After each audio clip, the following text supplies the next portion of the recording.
So next step is a bit longer than just creating some labels.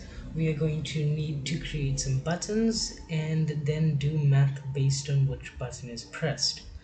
So right now we can just go here, kind of set up a blank space, that should be enough, and we're going to set up some buttons. So button, not buttons, button. I'm going to keep this a bit organized and just say button add, and then that's going to say button. Now this button is going to be seated in win. We can change that later as always. Text, we can have this button just be the plus sign. That's going to be the most simple after all. Um, so there we go. Nice and easy. Minus, we can do this as times, this as divide, and here we can actually rename stuff. So minus, multiply, multiply, multiply, and you can just add the short form of these like min, mul, and div for divide, but I'm just going to add the long form in this case. Since I won't be typing it and I will be just using tab mostly. So then we're going to want to print all of these to screen just to see how they look. So button add dot pack. Let's go do that, and just again just hit the minus. We can do multiply here, and we can do divide there. Nice and simple. So if we run this, boom, 4 nice and big buttons, nice and big. So now we need to, now that's the easy part done, right? We have the icons. Now we need to actually set up the math, and we do this through functions. So I'm going to set off a functions section up here, and we're going to define num underscore, whoopsie daisy, what happened there? Okay, num add, just for easy namesake.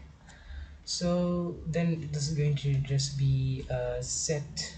So we do need a variable, and we're going to call this variable, we set variables around here.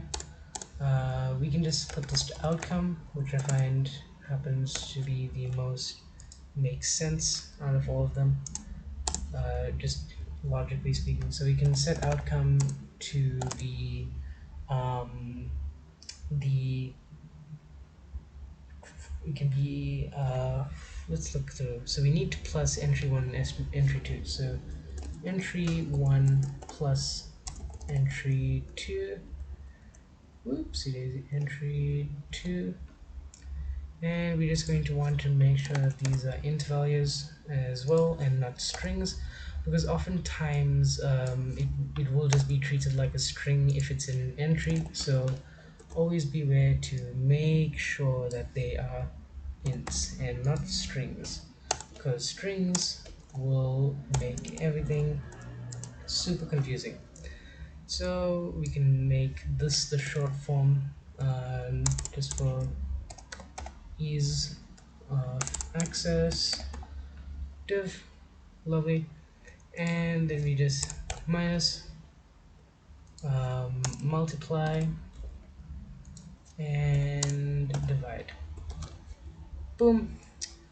So now we need to actually set the commands here. So we have the text, and now we're going to hit command, and I'm going to put in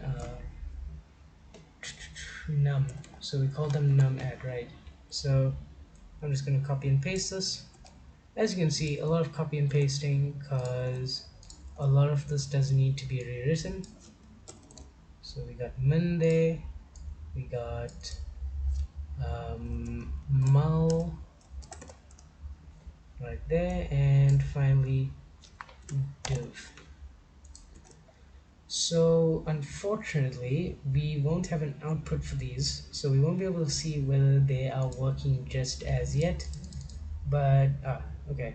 Um,